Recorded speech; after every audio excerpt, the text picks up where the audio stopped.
Good evening, everyone. Thank you so much for coming to our presentation of learning here in this spectacular venue.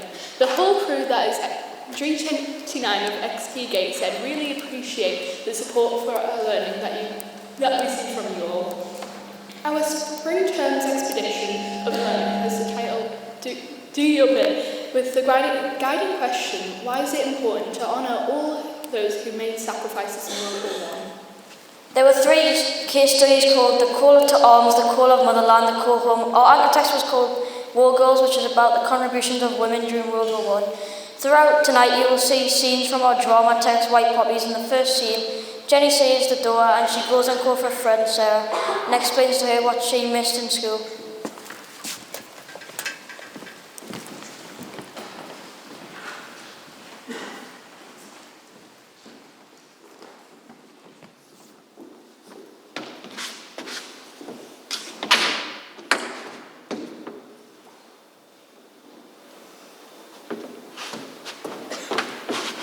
Hi Sarah, how are you feeling? Drowning in tissues? Oh good, you'll be back on Monday then, just in time for math test. Well, just thought I'd warn you. No, you didn't miss much in games. Don't think so, just revising for the test and reading the book for English. Oh, there was one more thing, and I suppose you might feel like thinking about it in a prostrate state. Hi Jenny. Hi Mum. Yes, just Mum coming in. What was I saying? Oh yeah, for history. The sort of project about the First World War. No, not the Blitz, idiot, that was the second one. The First World War, when the Titanic sank. Nothing to do with the Titanic. Shut up, Mum. Yes, well, we've got to find out what our ancestors might have been doing in 1914. You know, if they fought in any battles or anything. It's going to be a ceremony at school and Poppy and we're going to sing songs and have poems. Yeah, sounds quite good. I guess I've done for games and winters anyway. Right, okay, see you Monday, or Tuesday for like a last testament. Sounds interesting. It's better than old Harry's usual ideas anyway. Have we got any stuff about great grandmas and granddads and so on? Probably, but right now I can't think of anything but a cup of tea. Righto. Anyway, what you up to this weekend except for researching your ancestors? Buying a present for Lisa's birthday, going to the party on Saturday, deciding what to wear for going to the party, washing my hair for the party. Oh, and having a long iron. To 11 at least. 11, just think yourself lucky. When you're great granny, you have to be up at 6 every day, rain or shine, weekend, no weekend.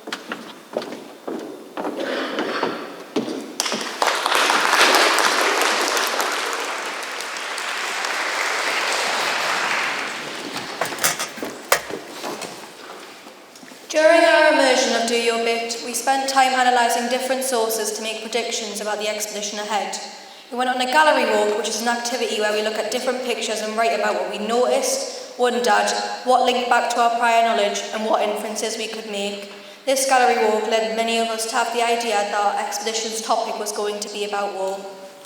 We looked at an unseen poem from the war called Salt. We looked at this poem as it was from the perspective of a black Caribbean soldier fighting for Britain. The poem showed what it was really like, as most of the war was romanticised and from the perspective of white British soldiers. We used the STRIVE acronym to find the subject, tone, rhythm and rhyme, imagery, voice and emotion. The tone changed throughout the poem. We also looked at maps of the British Empire and touched on why Britain wanted the empire in the first place. The empire was very widespread as it had one or more countries in 6 out of the 7 continents.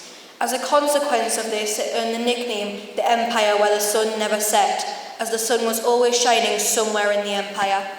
We also looked at some short clips from before the war and then some battlefield clips. We looked at how, before the war, propaganda was used and how most underage soldiers joined up because of this. One thing in common with the clips during the war was the chaos and destruction the war brought. Looking at the gallery walk, which showed some soldiers who we could infer were from Britain's empire, that led us to believe we were going to learn about war and the experiences of soldiers. Some ideas for our guiding question were, what happened on the battlefield? How did Britain having an empire help them win World War I? The actual guiding question was, why was it important to honour all those who made sacrifices during World War I?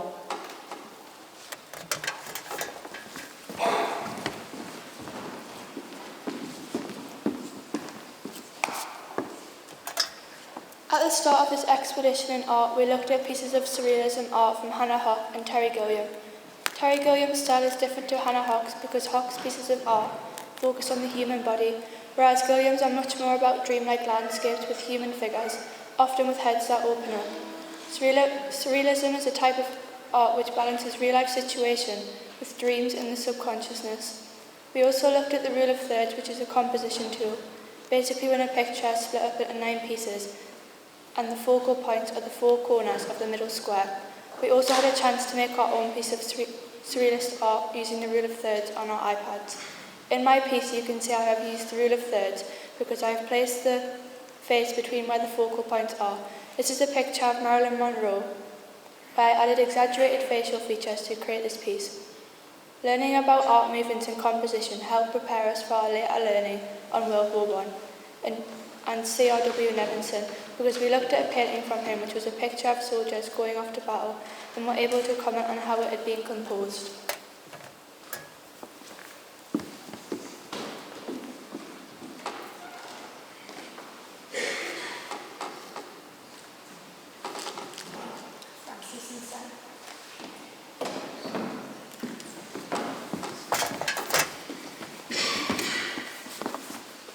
Our first case study was called The Call to Arms, which means a summons to engage in active hostilities.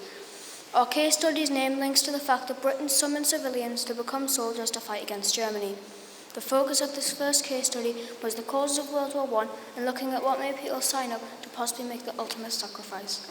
One thing that encouraged people to sign up was money, as they would be given 3 shillings and 6 pence a week.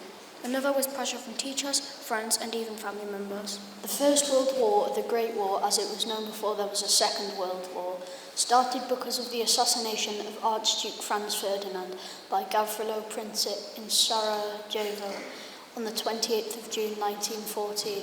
This assassination led to Austria-Hungary's declaration of war against Serbia, which in turn triggered a series of events that eventually led to World War I. We also studied the long-term causes that were underlying and led to World War I, which were militarism, alliances, imperialism and nationalism. Militarism means the belief that a country should maintain a strong military capability and be prepared to use it aggressively to defend or promote national interests. Alliances means a union or association formed for mutual benefit, especially between countries or organisations. Imperialism means a policy of extending a country's power and influence through colonisation, use of military force or other means. Nationalism means an intense form of patriotism or loyalty to one's country.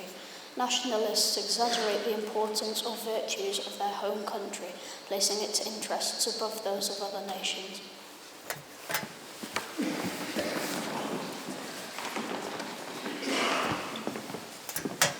During case study 1, the call to arms, we studied propaganda. Propaganda is using effective language to persuade or influence an audience. We looked at examples of propaganda that were used by the British government to persuade young men to join up and fight in the war effort, considering how this war loyal...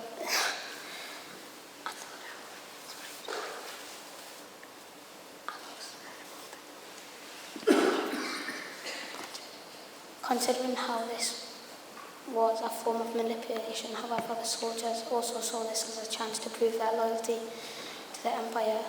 The soldiers who did not sign up were treated brutally and commonly abused, especially by the women who forced white feathers into the hands of those who were viewed as cowards.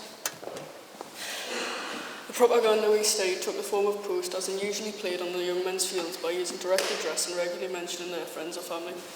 Emotive language was also used in these posters to force the soldiers' hands into joining the war. This put pressure on the underage boys to sign up and fight. These posters primarily started being used around 1915 in both Britain and its colonised countries when the army was depleted to such a point that the nation was under threat. In relation to this topic, in art we mixed primary colours together using crayons to replicate propaganda used during the war. We considered how the language used in the propaganda poster to be studied an underlying message of encouraging patriotism.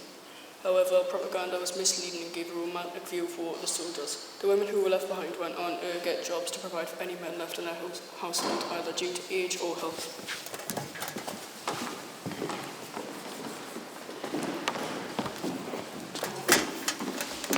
Patriotism is the feeling of love, devotion and a sense of attachment to one's country. This is a merely political view, but can also be a historical or cultural view. We also found out at the start of patriotism, pat means fatherland. Pat is also the start of paternal, which means a relative on your father's side. This links to propaganda, as patriotism is usually used to make readers feel proud of the opportunity to fight for the country. In Shakespeare's play Henry V, written towards the end of the 1500s, the king gives a rousing rhetoric speech to his men before they go into a battle for what he believes will be the final time. We analysed this speech in order to develop a greater understanding of the theme of patriotism, as this was something that was a factor encouraging men of Britain and the Empire to sign up and fight for World War I. Henry's speech included the use of direct address and emotive language with phrases such as "Dear friends, you noblest English," and "You good yeomen," which shows the men that he believes are all equal and are valued in the same situation. The play focuses on events during the Battle of Agincourt. We noticed that most of these events are exaggerated to make the king seem above everyone else. I also noticed there's a lot of powerful language used to show a strong sense of respect towards something, and this indicates that the script wants British people to show respect towards their country.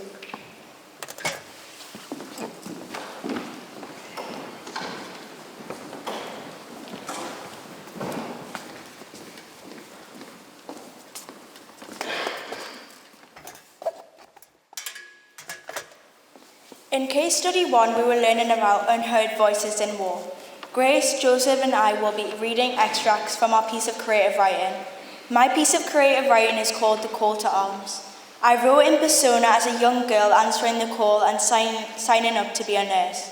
This is an extract from the beginning of the piece that shows just how many people signed up out of patriotism and had no idea what they were about to face.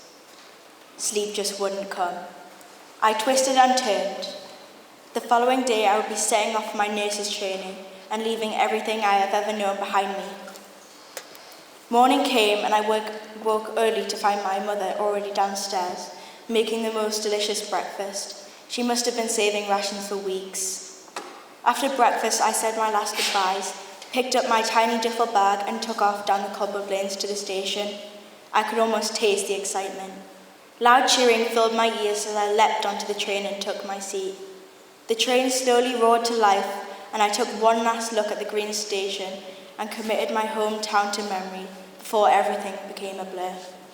In my piece of creative writing, I wrote in a persona of a young boy who was worried about his brother signing up for the war and what impact this would have on him and his family at home. This is an extract from the beginning of my piece of creative writing. I was at the dinner table thinking about the war because I kept getting mixed feelings about my brother Max. Is my brother Max going to join the war? I hope he won't. If he does, I don't know what I'll do without him, because he's the one who cheers me up when things are hard. He means the world to me. That night I was lying on my bed asleep. Suddenly I woke. I'd had that dream again, about my brother signing up for the war. I hope it's fake and not real, because I need him to be with me through the difficult times, to keep me on track, to help me look after my mother, and to help with the chores. For my Case Study 1 writing, I wrote from the persona of a 16-year-old teenager who was being bullied. He has to look after his mom and is doing his best to care for her. He thinks that signing up for war is the best way to care for his mom. I chose this because teenagers do not have as many experiences as adults, so they do not really understand what they're getting into. The unheard voice I wrote in was just a young kid, so he goes to war to protect his mom and the innocent people of his country. And this is the extract. I see a poster saying, "Your chums are fighting, why aren't you?" I could just picture my name at the bottom of the poster. I tried not to think about it. I just couldn't stop, so I went to the place where they signed up. There was a big crowd and I managed to get past. I could see the soldiers convincing lads to sign up. I heard Josh screaming like a lunatic and I saw him running past the crowd. So I went to sign up, then I feel a hand drag me away. It was Josh. You are now about to see another scene from White Puppies, when Matt, Tom and Jenny get confronted by Polly and Lizzie in a church.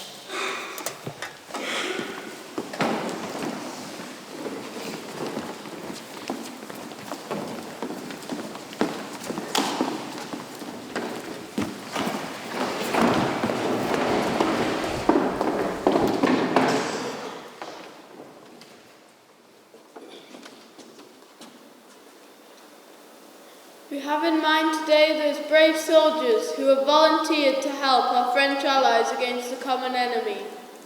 In the words of the War Secretary, Lord Kitchener, it will be their duty to set an example of perfect steadiness under fire. Our thoughts and prayers go with them.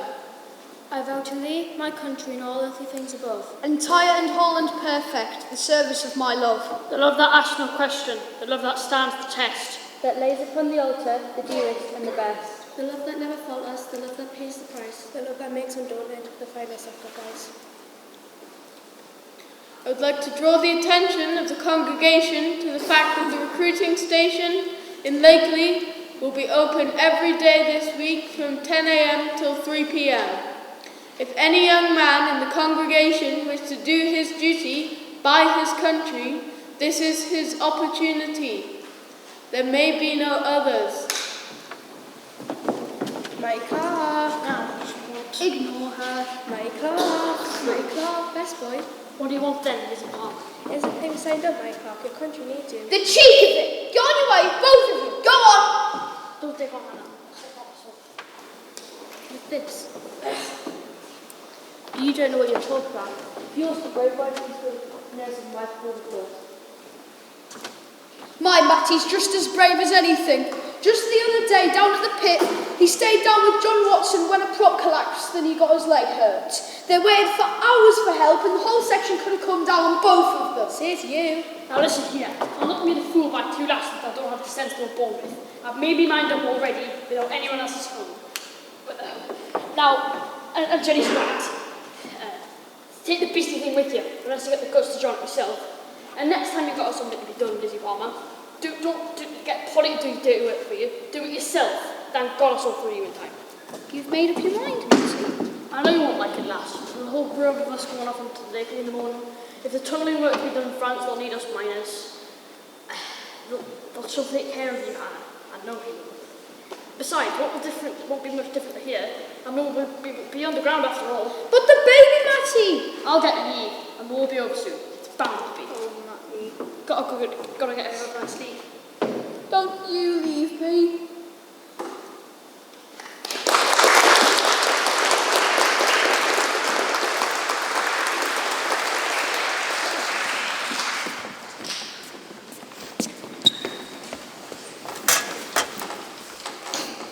The guiding question for case study 1 was the call to arms. This case study gave us an insight into the cause of World War I and also helped us to understand that many that involved when the war began are unheard voices, despite the sacrifices they made. Also, this case study helped us learn about the underage boys and men who joined the war because of patriotism. A leisure heard sacrifice that was that of mothers who sacrificed their life with her sons and husband. I was really shocked to hear that a man, Archduke Franz Ferdinand, was assassinated because he wanted Serbian independence. This one act led to full-scale war in Europe and cost millions of lives. A piece of creative writing I found interesting was Emily's. She wrote about an elderly woman who worked in a village. What I found interesting about this was how she was encouraging underage boys to go and fight in war. And if they didn't, she would call them cowards.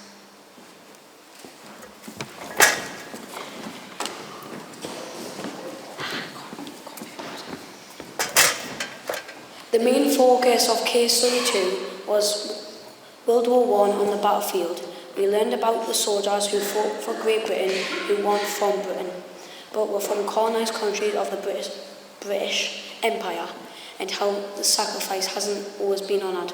Case Study 2 was called the Call of Motherland. The motherland is Great Britain, and the country is supposed to lead and look after the countries that belong in her empire. Britain was calling upon people of these colonised countries to support in desperate time of need by signing up to support Britain's war effort. Soldiers came from India, Canada, Australia, New Zealand, South Africa, Zimbabwe and the West Indies. Britain's colonies sent over 2.5 million men to fight for Britain during the war, with India sending the most soldiers. Learning about these soldiers and looking at the war from the perspective of the British Indian Army, and in particular the Sikh soldiers, has helped us understand that there were many forgotten voices of World War I that often school history books have failed to include. The Empire brought Britain wealth, power and influence, but this is often forgotten.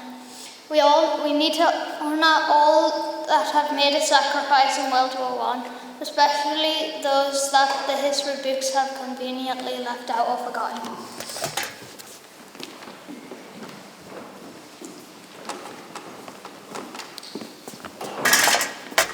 The British Empire was the biggest empire the world has ever seen, as Britain was the first country to industrialise. We learned this on the last expedition how Britain was rich in coal and was able to extract this resource as well as metals and trade with other countries and get richer. Due to this and its dominant navy, it was able to take over 65 countries which had a combined population of over 1.5 billion people. The role of the empire was to help the Triple Entente, France, Great Britain and Russia, in defeating the Triple Alliance, Germany, Austria-Hungary and Italy in World War I. Since Britain was small compared with its allies in Europe and didn't have a great army, they asked countries from the British Empire to fight for them. To convince them, they implied that countries would be more likely to gain independence if they fought, but they didn't keep this promise. Countries, including India, Canada and Australia, all sent soldiers to fight for Britain in Europe and across the globe. This is one of the reasons that the British Empire was so strong. This also links to sacrifices, because it shows how patriotic people were towards their motherland and how they would die for their motherland, even if they weren't treated how they should have been treated. This was maybe because they were not seen as equal, because they were from India and the British thought that they were superior.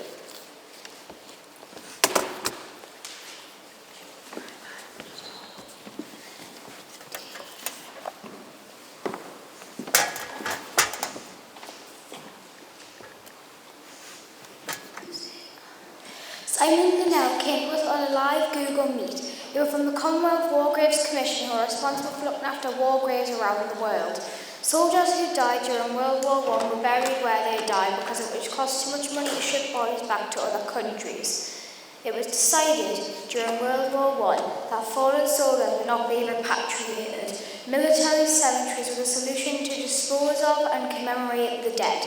The CWGC keep the cemeteries tidy, clean and legible for years to come and keep records of all the fallen. This is to honour all those who made sacrifices during World War I, which links directly to our guiding question. Why is it important that we honour all those who made sacrifices during World War I? In computer science, we looked at the Commonwealth War Graves Commission's records of all the people that died on a single day. The total was sadly over 1,000. We undertook a task of sorting the data and researched 5 people who died on that day, all from different countries. What we learned was that people died all across the world. One of the people I researched was Simon Elswin. He was one of the people that was actually from Russia, the country we were going to war with as an ally at the time. He was died and was buried in France, which shows respect and equality for all fallen soldiers, no matter their race. They show me that the Commonwealth War Graves Commission believes in honouring all those who made sacrifices. You're about to see the next scene from White Poppies, in which Tom, Matty and Will are on the front line in the Tononia enemy lines.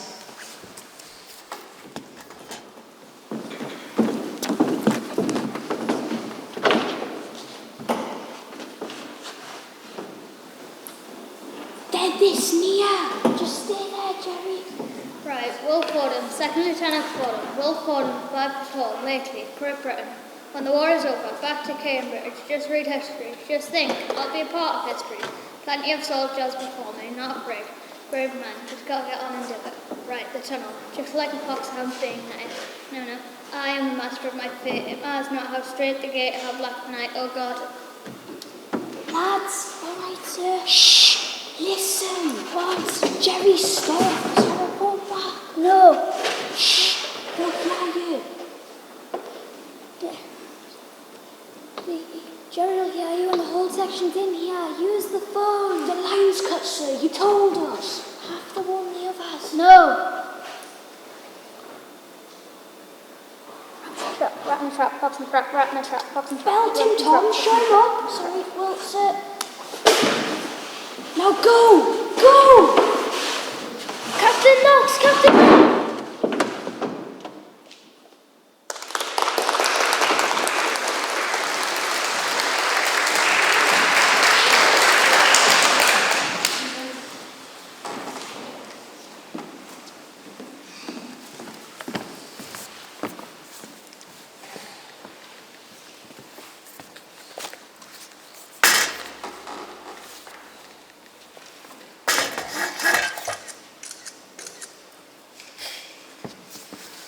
The Sikh faith, also known as Sikhi, is an Indian religion and philosophy.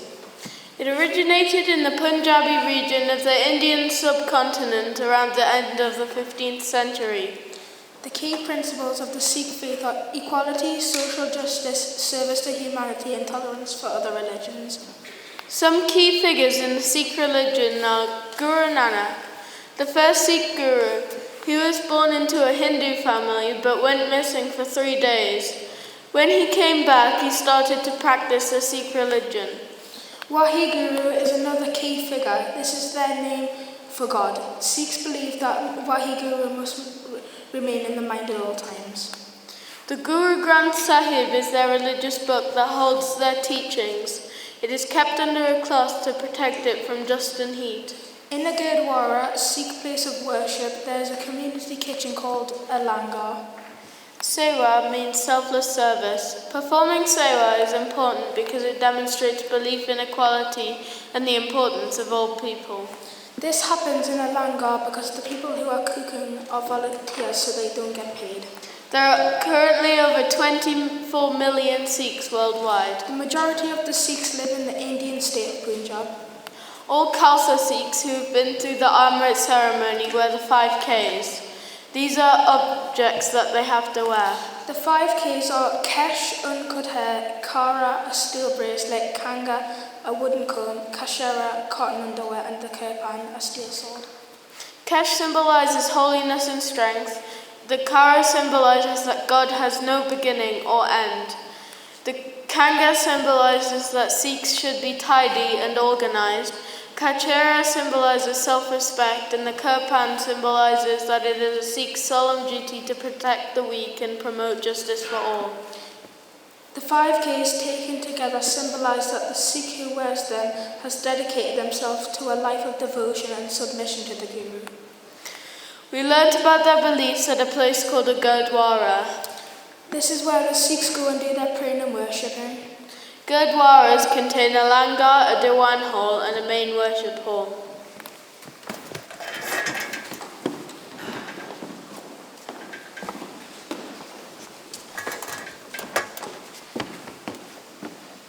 When we were learning about some of the unheard voices in World War I, we were learning about the Sikh faith and the experience Sikh soldiers had in World War I.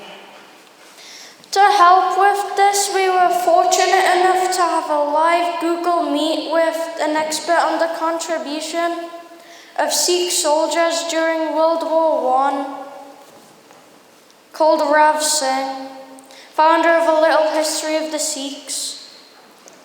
On the official website of the Little History of the Sikhs is a quote that says, "The past is always alive if it is remembered. Knowledge has life and power as long as it is saved from human forgetfulness," which links well with our guiding question. The reason for this virtual meeting was to help us understand the contribution of Sikh soldiers in World War I, and therefore giving honour therefore giving them the recognition they deserve. After all, our guiding question says, why is it important that we honour all those who sacrificed in World War I? He told us things about how instead of wearing helmets, the soldiers would want to wear turbans, but their general refused, although they eventually let them wear turbans instead. He then told us about how the British Army would provide them with small Guru Granth Sahibs, which they kept on them at all time on the battlefield. Even though the British Army provided them with their religious needs, the British officers would beat them and think that they were superior to Sikh soldiers. While the British soldiers would get to go home to their families, Sikh soldiers would be told it was too expensive and too much time for them to go home. He talked to us about Sikh soldiers during World War I and how they were treated. Rev also answered the questions we had for him. One of the questions I had asked him was, were the Sikh soldiers given food based on their religion? Which was also answered in our case study 3. Rev's answer was yes.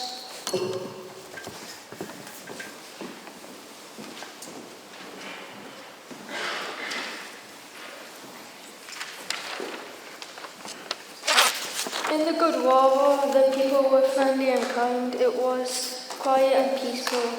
When I was in the Good War,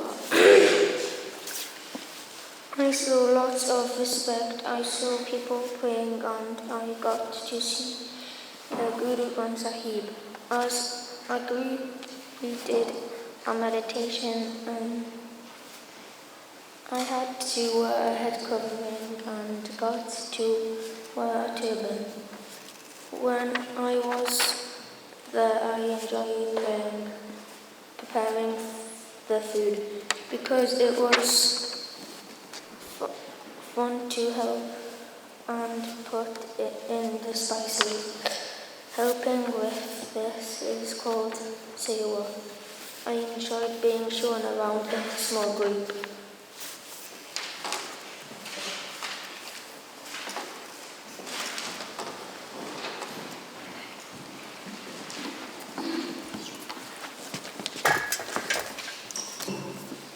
My piece of creative writing from Case Study 2, The Call of the Motherland, was written from the perspective of an unheard voice on the battlefield who deserves to be honoured, a Canadian Empire nurse named Alice working on the front line. The following is an extract from that piece which shows just how hostile and unnerving the front line was for young women and the soldiers they tried to help. The cacophony of bangs, cracks and explosions invade my ears and interfere with my job of trying to save lives. Why did I think this was an amazing opportunity? I sat there staring sadly at the poor man's blood-red hand. The blood-red hand that now turned stone cold. I slowly retreated from the body, finding whatever motivation was left in me to carry on in this hellhole and remain loyal to my country. This ongoing battle has left me a hollow pit with no sense of time, no sense of reality, no more tears to cry. No matter where I turn, I can only see war. Broken, battered, bruised and faceless men and boys wandering around these foreign fields, hopeless and far from home. We produced our creative writing from the perspective of unheard voices on the battlefield. My unheard voice was a horse. We know that the government bought lots of horses from farmers and they were shipped to the battlefields. As much as I love galloping, my hooves are killing from being out all day in the field. I thought I used to know loud noises from the farm back home, but here it was much more. There was a lot of shelling and loud noises today, and there was times when I was terrified. Around me the sights were awful. I saw a man whose entire face was melted off his head, and his leg was hanging on by a thread. It was the worst and most disgusting thing I've ever seen since I came to this horrific place. My life before this place was peaceful. For my case study 2, I wrote from the persona of a lost dad in the crossfire of war. I chose this because I like to challenge myself and write from perspective of my choice. I enjoyed writing from a different perspective because I got used to it a lot. My favourite part is with suddenly a huge bald bird in the sky laid an equally large and shiny egg, not stopping land in its nest in the not so far away forest, where most do. Next to my new home, the odd egg bursts and made me fall into the steamy sky, falling into a human nest where I made my final new home. When I was giving critique for my class and the teacher, it really helped build my story and describe things. And I'm really proud of my work because of how well it turned out in the end product.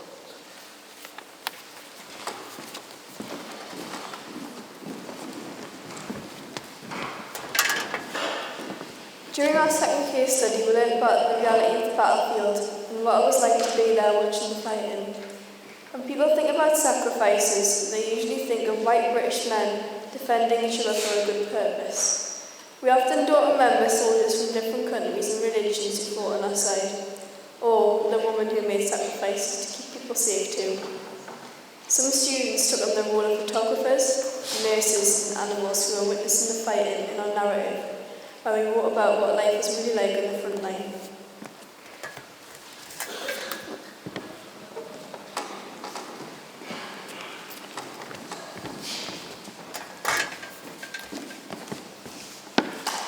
The focus of case study 2, the call home, was post-war. It was the end of the war and the soldiers who hadn't been among the approximate 800,000 from Britain and its colonies were killed. We're going home. It may on the surface seem that this was a time for celebration, but in Britain it was a time of high unemployment, poverty and turbulence with race riots happening up and down the country. As part of this case study, we learned about India's desire for independence from Britain, the Amritsar massacre, the race riots in Britain and soldiers returning with PTSD, known then as shell-shocked, or severe disabilities. We also learned that the war had a big impact on women because they had to fill in for the men and do their job as well as looking after their families. However, despite their hard work and sacrifices, after the war ended, the women were demoted and didn't get paid as much as the men, even if they were doing the same jobs as them.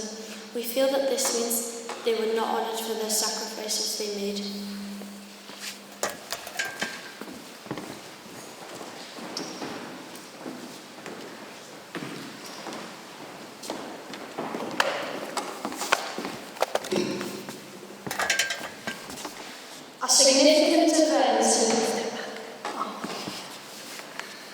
A significant event that occurred in 1919 were the race riots. These happened at a time when widespread poverty and high unemployment. The 1919 race riots were a series of riots occurring in port cities. They would find black men, assault them and sometimes even kill them. The main cause of this was social tension, racism and employment overcrowding. After World War I, Caribbean men would find themselves not at home but in Britain. Cities that were targeted were mainly big cities with bigger ports, such as South Shields, London, Hull, and one of the biggest targets, Liverpool, as the Caribbean sailors were demobilised when the ships returned to Britain. Riots broke out across ports as black men were hunted down by mobs and even police. The government resorted to repatriating black citizens, meaning to send them back to their birthplace. This was absolutely disgraceful. An unheard voice that should be remembered from this awful event is Charles Wooten. Charles was a 24-year-old sailor, originally from Bermuda, who served as a ship's fireman. Charles was murdered when an angry mob chased him through the streets of Liverpool to the docks where he ended up in the water. He subsequently drowned after the mob threw rocks at him. Tragically, no one was arrested for his murder. Charles Wooten, a man who risked his life to serve our country, was murdered by the ignorance and racist attitudes of white British people. Charles Wooten is one of those who we should honour for his sacrifice. The race riots of 1919 were a shameful consequence of the difficulties faced by British citizens after the World War I.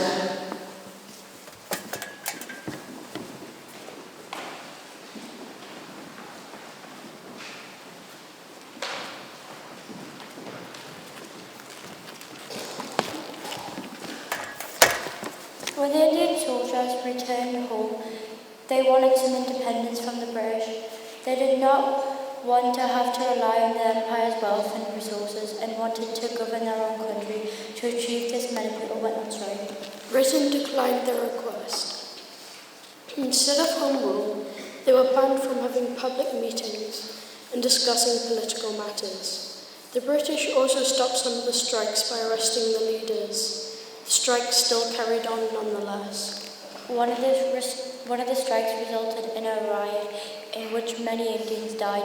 After this riot, the British colonial rulers declared martial law and banned public gatherings.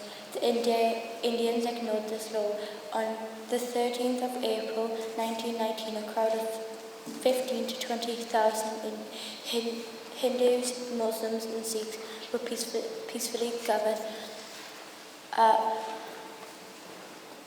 Wallabang, a historic public garden close to the Golden Temple in Amritsar, to celebrate a religious holiday. Colonel Dyer called in troops to put an end to what he saw as a protest.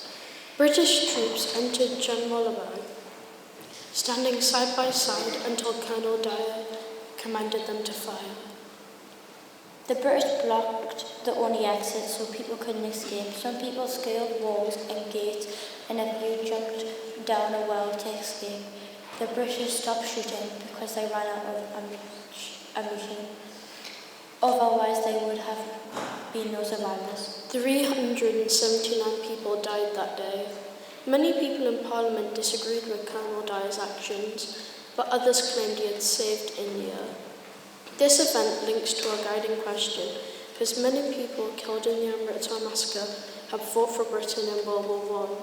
The Indian people wanted the right to speak their own opinion and wanted India to be an independent, self-governed country and making its own choices. The treatment they received after the war in no way honoured their sacrifice. To this day, the British government has not formally apologised for this horrific event.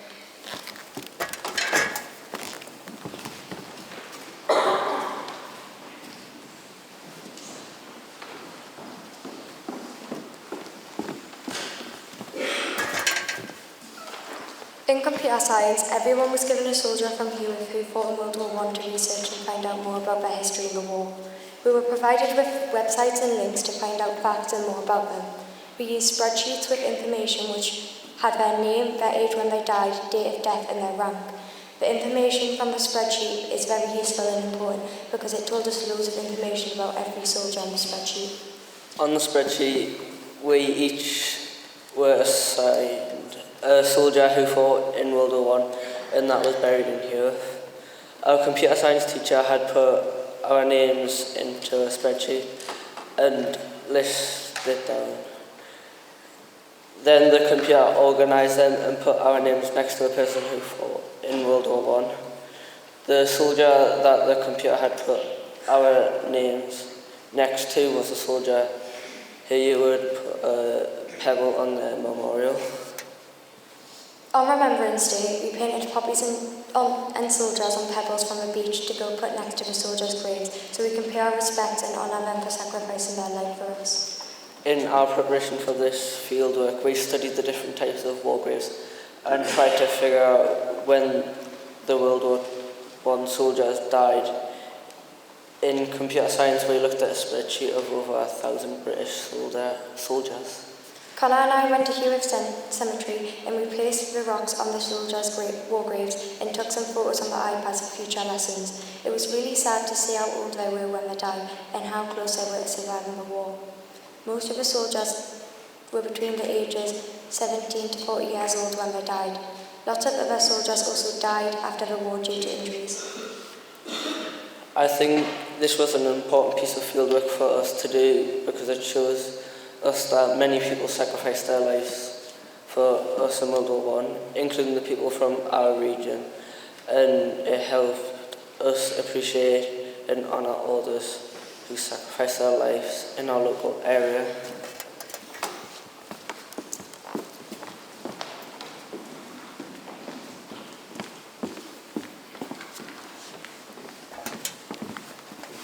In case study 3, we looked at the story mountain. This is a mountain that helps us create a story.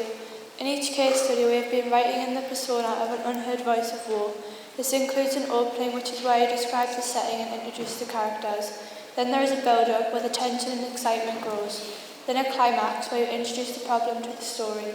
After that comes a resolution, which is where the characters find a route through their problems. And finally the ending, where there is a possible happy ending. We use this by writing our main parts and then the parts creating the suspense we want our readers to feel. In order to help us with our case study 3, there might be a story where a man gets stuck in a lion cage. The start would be him getting in the cage, then the lion would notice the man, and then at the end he would get out. But that's not all there is to a story. Instead of just doing a start, middle and end, we need to create the suspense of the lion noticing, such as dropping something or making a loud noise. These parts are the build-up and the resolution. This would make the reader a lot more interested and scared.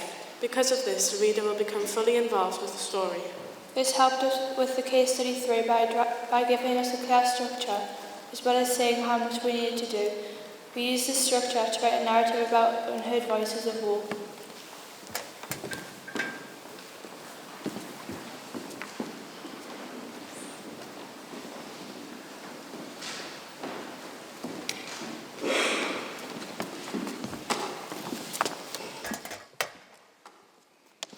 In case study 3, the call to home, we had the opportunity to write a creative narrative as an unheard voice after the war had ended.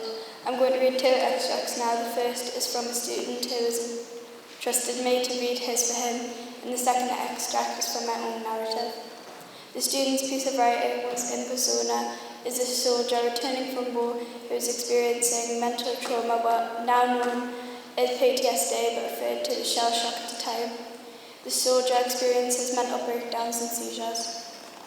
My thoughts scattered, my mind divided, longing to find a meaning, a way to find the point of all that occurred.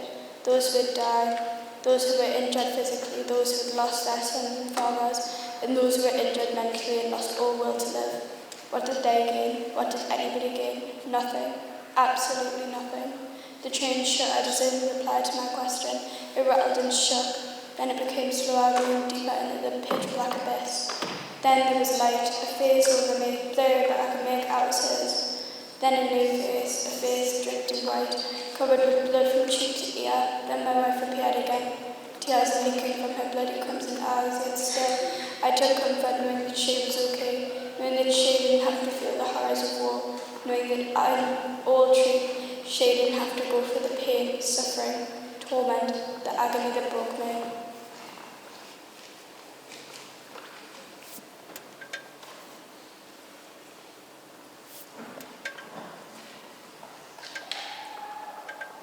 The following extract is from my narrative, which is written in persona as a young girl whose father, a soldier in World War I, is returning from the hospital, suffering with severe shock. I've attempted to show how World War I affected those left behind him. I got up emptily close to the door. I clutched the door handle with my mouse fingertip, struggling to grip onto it. The blaring slam of the door came before the ear-aching roar of my father, which followed after. I rose from the front door to the living room, alarmed and concerned, his face filled with terror, his eyes a storm filled with fear. It looked like his eyes were screaming for help, comfort. Mother rushed over, looking as shocked as I was. She looked a little disgusted, and in her mind she detested his reaction, but me, I was awash with worry and fear. This could not be my father, someone I looked up to with the utmost respect and admiration, was breaking down in front of my very eyes. Just looking at him, I could tell his mind was detached from reality, a void where he could not enter, despair. He looked like all will to live was lost, no one to continue. War had invaded his brain and the screams of death and injury came back to him. I managed to whisper a few words. Father, are you okay? What? His eyes stared at me. with so much pain, so much desperation, so much fear. I had my answer and it broke me. The following extract is from a narrative piece of writing from Case Study 3, The Call Home. I wrote the simple son as the daughter of a soldier whose father sadly didn't return from the First World War, and, despite being deeply saddened by this, she remembers him fondly. As the night drifted over me, feeling hopeless, lying in bed, the amber leaves of the trees lightly floated carefree on the breeze past my bedroom window. My mind wandered and drifted back to much happier memories of where my father was before the war. I drifted back to when he used to hold my hands and spin me around the living room, whilst mother put delicate rolls in her hair and expensive lipstick on her lips, all of us oblivious to what the future held. I remember the times when he used to carry me on his back around the living room, while we giggled about how he constantly teased mother until she reacted. She used to get frustrated pretty easily. He always joked she was like a ticking time bomb. He was now the ticking time bomb, slowly counting down in my heart. Each second passionately kept to mine, each memory stored, each strain of love expressed in an explosion of tears when the memories got too much to keep inside.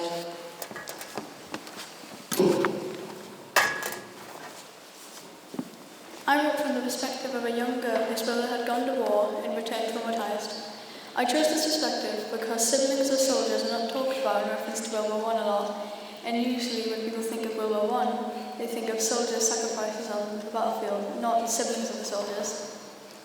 Here's a short extract from my work that I'm proud of. I ran to my bedroom and slammed the door, crawling under my bed before lying down and staring at the ceiling. My eyes went blurry as tears rolled down my cheeks. What just happened? Why did he react like that? What's wrong with him? A million questions went through my head as my anxieties took over and I started quietly sobbing, my tears falling under my pillows, staining it with them. I stopped crying when I realised he's not the same anymore. Something's happened during the war and it's changed him.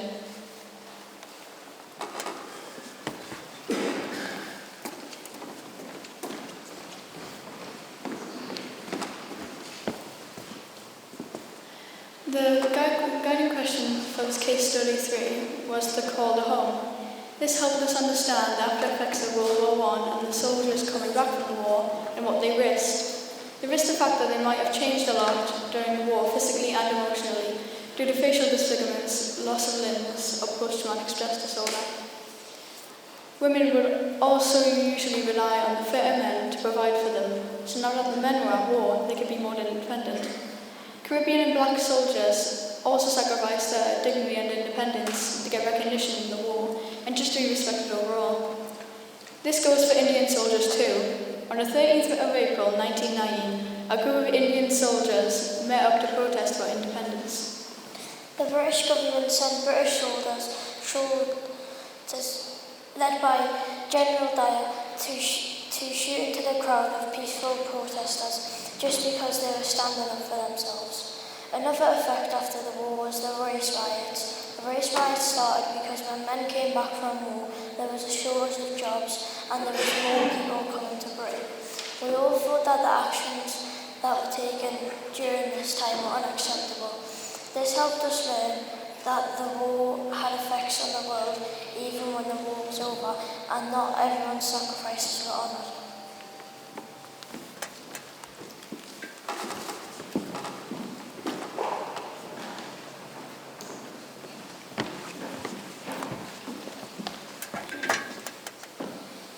For the art final product, we were initially developing skills to help us with the Nevinson study. We have learned about different techniques that you could put your hand into in order to keep inside lines, such as keeping a close eye on the direction and spread of the bristles and moving our arm. We used our wrist and elbow in ways to part different sized curves. We learned about primary, secondary and tertiary colours and how to mix colours with pencils or paint. We focused on the futurism movement where artists were visualising tearing up the past to make way for the future. And they believed that war would futurise the world. At the time of World War I, Christopher Nevinson was a futurist artist, but after the war had inflicted its damage, his perspective of war had changed dramatically. One of these paintings Nevinson created before going to war was a Dawn 1914, which makes soldiers seem like one mechanical mass, as if they were cogs inside of a machine. By the end of the war, though, instead of showing beauty and power in the war, he painted suffering. An example of this is Paths of Glory. This is a piece of Nevinson's work that was censored by the government. It was much more realistic and gritty, as it shows 2 dead soldiers on the ground. The government censored the painting because they didn't want the public to find out the realities of war. I can recognise the changes between Nevinson's art pre- and post-war. As a result of this learning, the art that we have produced links to our guiding question. We produced work on the coloured wheels by learning secondary and tertiary colours. We have learnt about the complementary colours, which are colours opposite of each other on the colour wheel. It links to our guiding question because we were painting those who made sacrifices in World War I. And honouring them with our final product. Even so, the art at the time was mainly focused on male white soldiers. Which is why our stories that we have written are so important, to shift the balance so that everyone that contributed is honoured.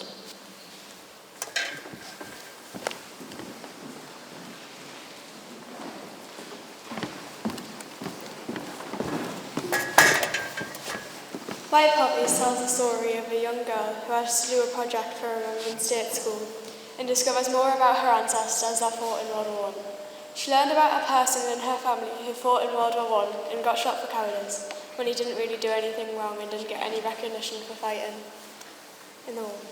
In drama, we figured out where we had to be and what we had to do for different bits of the scenes, also known as blocking, as well as how to project our voices and use body gestures and facial expressions to create our character. We also learn how to stay in role and present the character differently from ourselves, such as the type of voice we need or the body language.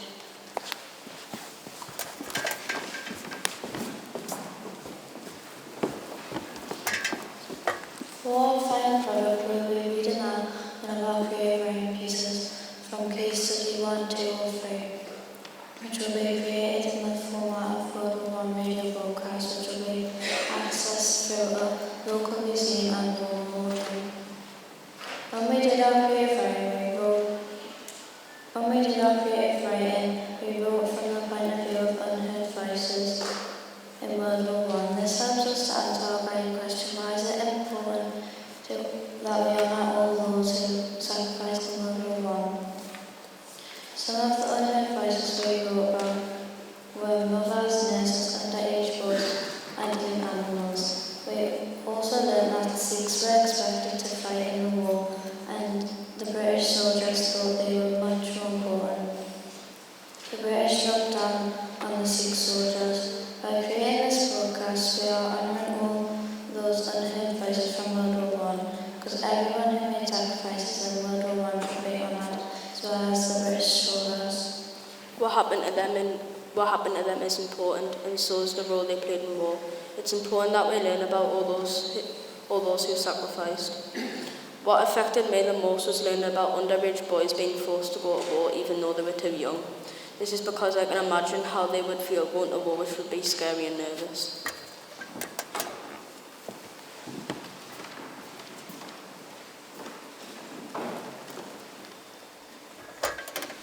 I will now tell you about our crew read Private Peaceful. What is the meaning of crew read? We read this book to experience what life was like in World War I at the time. We get to learn about how children have to get a job and work every day, even when they are at school.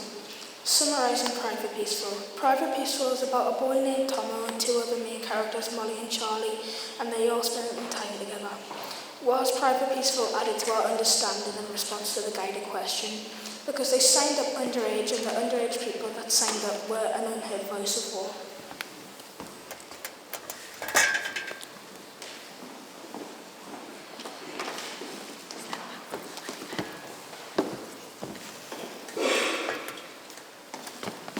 During our expedition, our anchor text was War Girls. Our guiding question this term was, why is it important that we honour all those who sacrificed during World War I? War Girls linked to sacrifices and unheard voices. because most history books still include the line girls. Usually when you hear about war, what comes to mind is men fighting in the trenches. However, in War Girls it shows unheard voices and how much women really did sacrifice their lives. It shows how women impacted the world while men were fighting. Some of the different stories that we read were Storm in a Tea Shop, Mother and Mrs. Everington, and Going Spare. Our first story was Mother and Mrs. Everington. Mother and Mrs. Everington is about a young girl called Effie whose brother has signed up to war. Effie thinks that war is good and even if you die you should be proud as you fought for your country. When her brother gets back from war he has PTSD, which his family at the time didn't understand. This meant that Effie thought that he was a coward and weak, however she just didn't understand. Because she was so passionate about the war, she signed up as an ambulance driver, which made her see the reality of what war was really like. Effie ended up having PTSD, which made her have empathy for her brother and also a better understanding about what he was going through. This links to our guiding question because women who were on the front lines risked their lives to help the soldiers. This can also link to being an unheard voice because of the soldiers and women who had to try and live the rest of their life with PTSD. Our second story that we read was Storm in a Tea Shop. In this story, the main character is a young girl called Harriet who has recently got a job in a tea shop in London. This is because men were at war, which means there were more opportunities for women to have jobs. The tea shop is located opposite the train station that the soldiers would come to and fro from. Harriet has a very suspicious granddad who seems to think that everyone is a spy. During Harriet's time at the tea shop, she had a customer who she admired. However, later in the story, Harriet figures out that the character is a German spy. She finds this out because as they were singing the national anthem, the character starts to continue with the lyrics, which no British person really bothers with. Harriet's granddad knew that is how you catch spies. After this, Harriet reports this to the office and then the German spy was taken away. This links to our guiding question because a lot of the time women were used as spies because you wouldn't notice them. However, if you did, they would be in danger. Finally, the last story was Going Spare. Going Spare was set in the 1970s about a young girl who was curious about an older woman called Miss Frobisher because she doesn't have a husband and all of the people her age do. In curiosity, she asked her mother about it, but her reply was only, women after World War I didn't do much. However, the young girl didn't think that was enough to satisfy her curiosity, so she went to go and speak to Miss Frobisher. While speaking to her, she explained that she couldn't get a husband because most of the men had died fighting the war, so instead of living a life with a husband and kids, she became a journalist and fought for women's rights. After the conversation, the young girl realised that her mother was wrong, and Miss Frobisher did a lot in her life to help others, and just because she didn't marry doesn't mean that she didn't achieve anything. Some students will now act out Act 2, Scene 20, where Jenny is presenting to her school about what she has learned in World War I.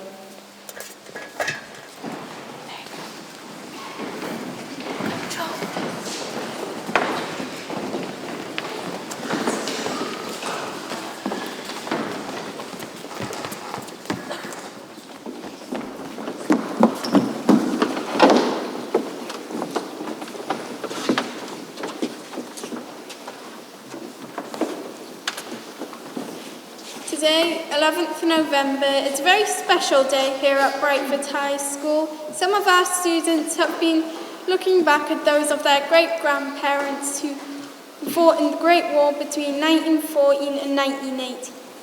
45 men at Byford died as a result of that war. 20 of them were killed in one day, the 20th of May 1915 in France. Every day, near the school gate, we pass a memorial on which their names are inscribed, but there's one notable exception. The name Tom Headley is not on that memorial. Today we want to set the record straight. Tom Headley would have still been at school today if he was alive. He was only 17. They thought he was a coward and they shot him.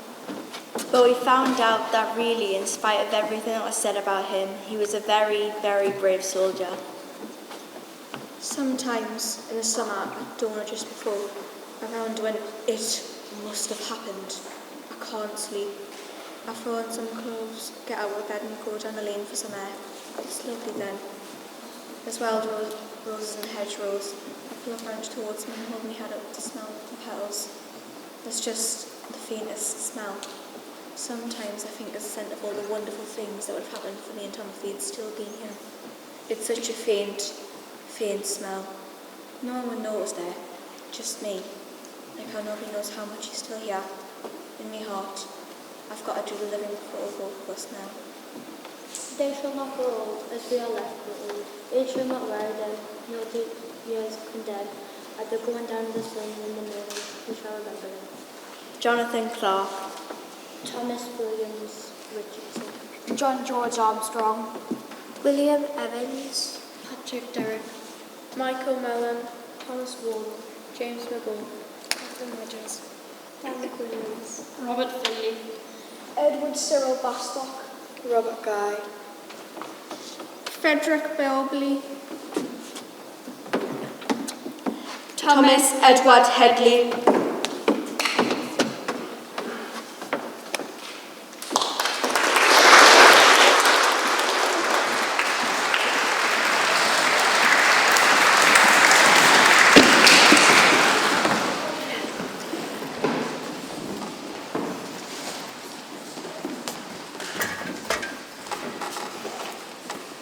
The drama piece that you've just been watching is the final scene from the play White Poppies in the Play. Name listed are fictitious, but we need to decide the real names of fallen soldiers from World War I instead. The names that were read out were taken from the soldiers who were commemorated in the Commonwealth War graves inside St Mary's Churchyard, near our school in Heworth. Some of those names are Michael Mellon, who died on the 4th of July 1918, William Evans, who died on the 23rd of December 1916, and Thomas Richardson, who died on the 24th of June 2015. By using the names of fallen soldiers commemorated in our area, we are a demonstration of activism as we are responding to our guiding question and honour those who are sacrificing World War I.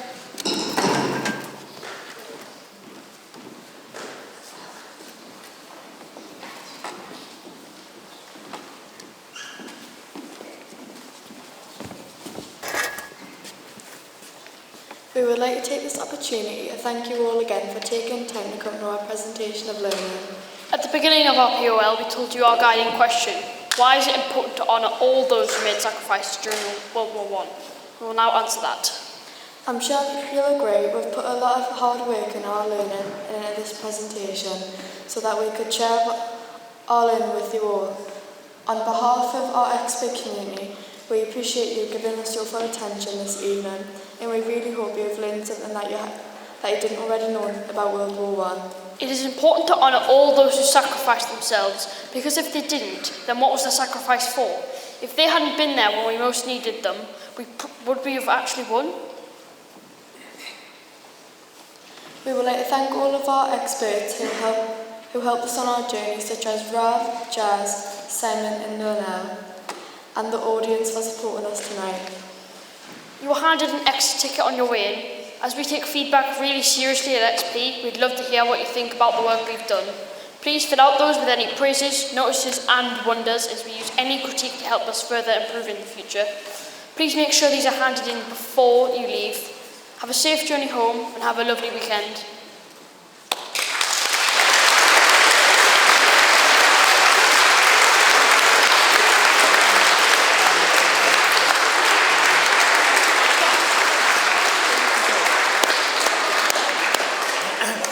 They say that if you ask human beings what their greatest fears are, number one greatest fear is death.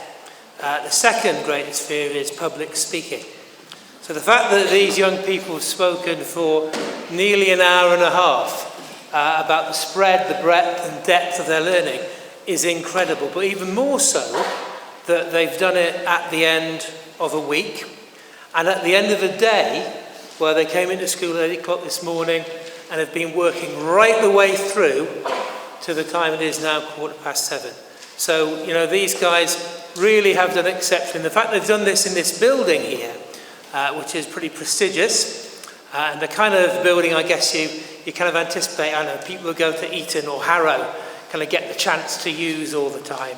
And particularly poignant because this building, I believe, was actually used as a hospital for wounded soldiers returning from World War I. So there's a real poignancy and association there. The person who's made it possible for us to use this building is Professor David Leap at Newcastle University. I'm just going to invite him on and say a few words, but can we give him a round of applause to this?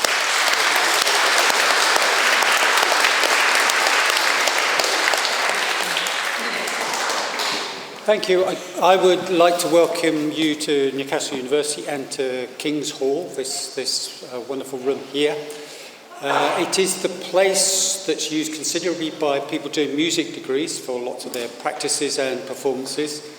And it's also the kind of main ceremonial space where people come to get their degrees. So I hope that maybe in 6, 7, 8, 9, 10 years' time, some of you will be back here seeing your sons, daughters, family members getting maybe their first degree, possibly their master's degree, and in some cases possibly doctorates, because clearly there is a load of talent here that merits such awards. I also should add that other universities are available that are also very good. I would like to just say thank you to Kelly Ramsey, who is a member of the conference team, who did a lot to make sure this was set up for tonight, and I'll make sure she's thanked on your behalf. I would mention very practically that you've been sat there for a long time. Should you need the toilets, you haven't found them, through 2 sets of double doors that way and turn left. If you go out that way, you'll need to be doing right turns. And the last thing about the university I'd like to point out to you, that if you go out that way, and maybe you saw it as you came in, there is a statue of Martin Luther King just out in the courtyard here. There's also a sculpture of his head if you go through the archway in the area where all the people were lining up for the conference. And why Martin Luther King? Because Newcastle University was the only university that awarded him an honorary degree, and he came here actually shortly before he was assassinated. So Martin Luther King does have a particular connection to Tyneside and Newcastle. I know you're from across the river, but I'm sure you'll forgive that a little bit. And he was a fantastic icon for racial equality, which of course has been featured tonight. So it's been fantastic to have you here. Safe journey home. Thank you very much.